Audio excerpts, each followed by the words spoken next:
data-driven decision making is becoming more and more important every single day. I would not advise anyone to make a decision without data.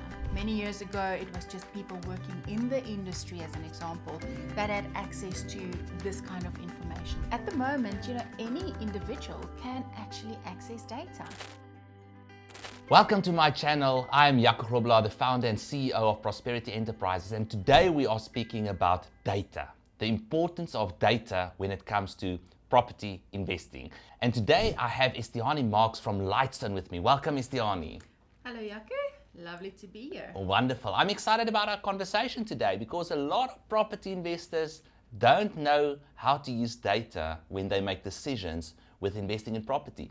You are from Lightstone, and you can maybe just tell us a little bit about what is Lightstone about. Awesome. Thank you, Jaco, and thanks again for the opportunity. So Lightstone started about 20 years ago, and in the South African property landscape, what actually happens within each and every property that registers, whether it be in an individual property, individual name, or in a legal entity, it's actually registered within the deeds office, so in the deeds registry. And that gives us vital information around what is the property owned, or who owns the property, where's the property, what was the property purchased for, sold for, when did it actually transact, and all that information is super important and vital for anyone working in the property landscape. And at Lightstone, we give the ability to users, consumers, whether it be property buyers or sellers, to actually analyze that data and understand the elements of properties. Who owns it, where is it, what's the extent, and then also bringing all of that data together gives us the ability to understand the market, what is happening in the real estate market, trends, and those kind of information that's vital in the journey of anyone within the real estate market. I was so surprised when I learned about Lightstone the first time, and I couldn't believe all this information that's actually available to a property investor. Like you said, I can actually, when I want to make an offer to purchase, I can see what the person purchased the property for. I can see what similar properties in the area are selling for. So immediately that information helps me as a property investor to make a better decision as to how much I should offer for this property. Now tell me, Esteani, what would you say are some of the biggest mistakes that property investors make? Oh, Jaco, I think there's a lot. So just thinking of one at the top of my head, I always say there's investors, or different kinds of investors. The one person will buy a property to actually stay in that property. Yes, they're also an investor. But then you also get people that buys properties for various other reasons, such as, letting it out to other people to actually stay there. And I think the one mistake that many of investors that that buys property to rent it out make is to buy property they like. Yes. So, you go into a property, you like the way it looks, you like where it's based, the surroundings, the amenities around it. But that does not necessarily mean that the people that you need to now find to actually stay in that property will like it too. So that, I think, is the one mistake that investors often make. So not looking at the data and understanding what's happening in the surrounding area, what's happening with that specific property, and then making a decision to buy, a property or not to buy it. So I think that's the one thing I can say that, that kind of investor mistakes are being made. I think a lot of investors are also, like you said, because the people that can afford property earn a little bit more, so they are buying properties that is in their price range, but they don't realize that they're only catering for 10 or 20% of the population, whereas there's a whole population that is looking for more affordable properties, but that is being skipped by many investors because they wouldn't go to those areas or live in those areas. So I think that's very important, and I suppose Lightstone can tell you all of that data. Absolutely, and very vital point you make. If we just look at the landscape of real estate for South Africa at the moment, we're sitting with about 7.1 million residential properties, whereof, and of that 7.1 million, majority by far is actually in the lower value market, so again, that's where the demand sits, people wanting to rent that cannot necessarily afford to buy. So yes, absolutely, do not investors should not necessarily go for expensive properties only, but looking at where is the demand for either reselling of those properties, or then having tenants, living in those properties. I used to say, I invest in Johannesburg, and I used to buy properties that rent out for 7,000-8,000 rand. And a couple of years ago, I completely changed my strategy to rent out properties for 4,000 rand. And suddenly, there's a whole market that I'm reaching now.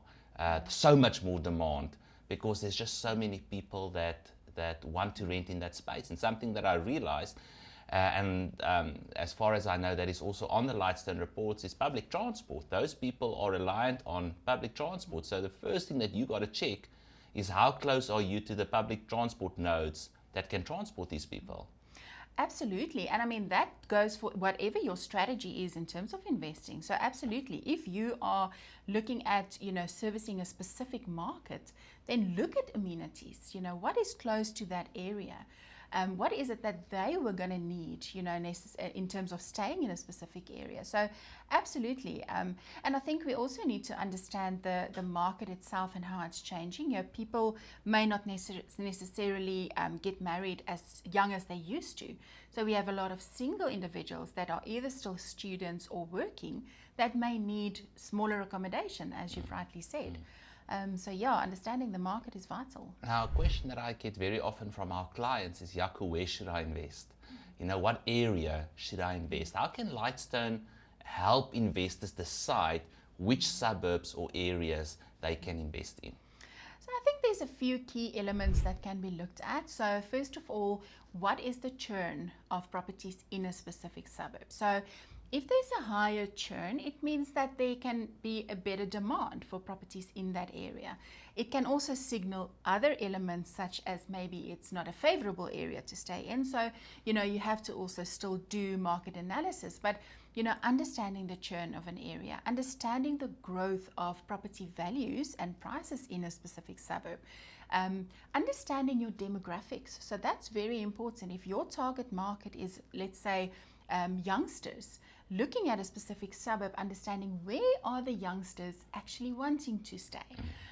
So that kind of data, I think, is very important for you to help make those decisions in your investment strategy. Take us through your website. Where do you start? What kind of report do you pull? Say you want to invest in a certain area, you want to know more about the area, or say you want to buy a specific property and you want more information on that property. What kind of report do you pull? So I generally advise clients to first look at the broader spectrum of things. So you will understand more or less what town you want to invest in. Again, you can have a strategy of investing anywhere, not necessarily where you stay, but that's on an individual level. So let's say you've identified your area in terms of a town. Start understanding what's happening in that town. So almost like a macro environment in which a property can exist. Then drilling it down to specific suburbs. So understanding, maybe comparing different suburbs. So there's a suburb report you can pull. Yes, so starting at the bigger area, town level, and then going down to suburb level. And then once you've identified a few properties, you can actually go and analyze the individual properties. If they are based within a sectional title or an estate, you can also analyze, what's happening in that estate, what's happening in that sectional title, and that also gives vital information. So, as a investor, definitely go in, understand your town, understand the suburbs, and then analyze the individual properties through our property reports. And then we also have, sort of valuation reports as well that gives you a little bit more information around, what is the demand for properties? What is the desirability for properties in that area? What's the growth? What is your increase in value of that property, let's say over 5 or 10 years? So those reports are key to investors to go in and analyze and actually then make, informed decisions. Amazing. When you are looking at building a property portfolio. You are maybe an aspiring property investor, or maybe you are a big property investor already. I want to remind you to build your property portfolio as you would build a business. Make sure you've got an entity for the properties. Do not buy in your own name, never buy in your own name. So make sure that you buy your property in a company. We always advise our clients that you should never be the shareholder of the company. You want a holdings trust to be a shareholder of the company. We've got great videos on our channel where we explain that. And then you also need your family trust. So you need your family trust, your holdings trust, and your property company. If you want more information on this, if you want us to assist you with structuring or restructuring your property portfolio, make sure to book a consultation by clicking on the link in the comment section. And also, if you do like this content, remember to like, share, and subscribe. Esteani, how can data help investors to avoid overpaying for a property? Very, very important question. Jaco, so, if we look, and again, I say people invest for different reasons. So sometimes you'll invest in a property for reasons such as you need to stay there. You need what is offered in that specific property.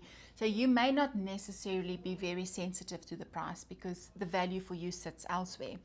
But as an investor, you want to understand what is the value that I need to actually put towards this property.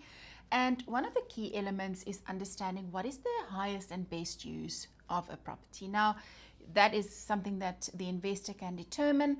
And once that's determined, as an example, let's say you're buying a single residential property. It's important to understand what was that property bought for and when. So understanding the growth over time in terms of value, then understanding what does the property actually comprise of. So how many bedrooms, bathrooms, single, double garage, what does it actually offer?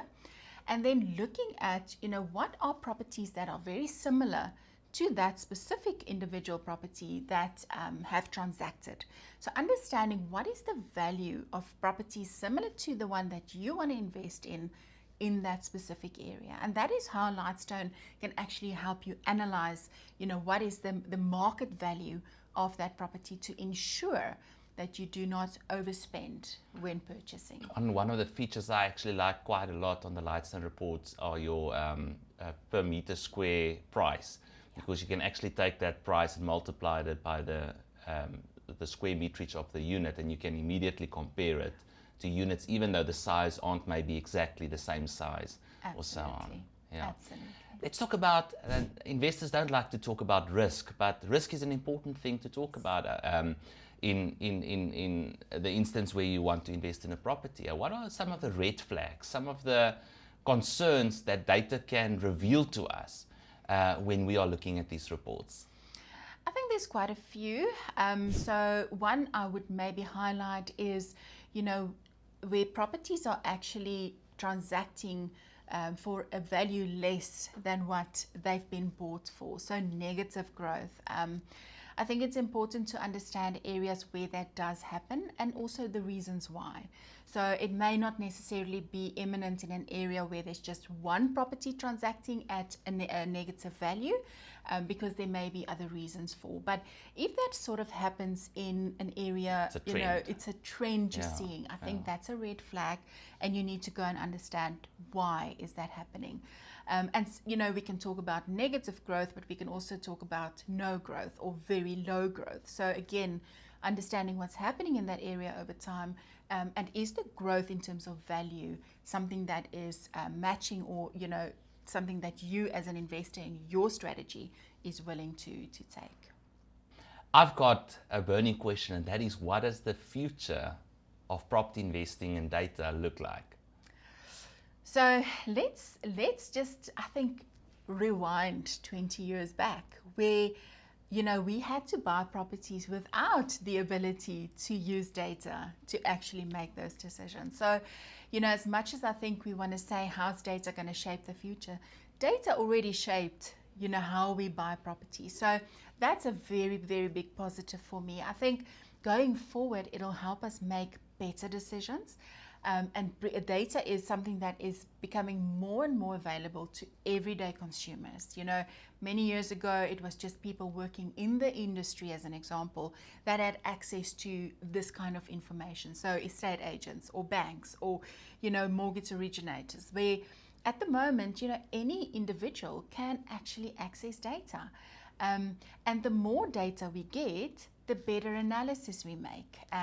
So yes, I think, you know, data definitely is the future, and specifically so in real estate. We just need to make sure that we apply it, you know, in a way that actually makes sense and help us make those informed decisions. So, data-driven decision making is becoming more and more important every single day. Yeah. Last question, Esteani, what advice would you give to a property investor when it comes to using data? Jaco, thanks for that opportunity, because I think, you know, we've just made the comment or the statement of data-driven decisions. I would not advise anyone to make a decision without data. You are at the privilege of having access to information. Use it. Make sure you understand what data is available, what data means, and how to analyze that data, and then only make your decision. So again, data should not overwrite all decisions. I think there's always room for personal decision and for your making. gut, especially for an experienced property investor. Yeah. And your needs may be different from what the data you know shows at that moment, but you have the ability and the available access to data. Use it. Great. Where can people find out more about Lightstone? So on our website, www.lightstone.co.za, all our reports are available to consumers. Anybody can purchase them. We also give you information around, you know, what you can expect to see in a report. So yes, I mean, again, information is available. It's readily available to anyone needing it. And if anything else is needed, our support team always happy to assist. support@lightstone.co.za. Thank you so much, Esteani. Thanks, Jaco. I hope that you've enjoyed this video. If you'd like to see more of it, remember to like, share, and subscribe. And remember to book your one-on-one consultation where we can sit with you and help you to structure your property portfolio correctly so that you can build it and scale it. Thank you.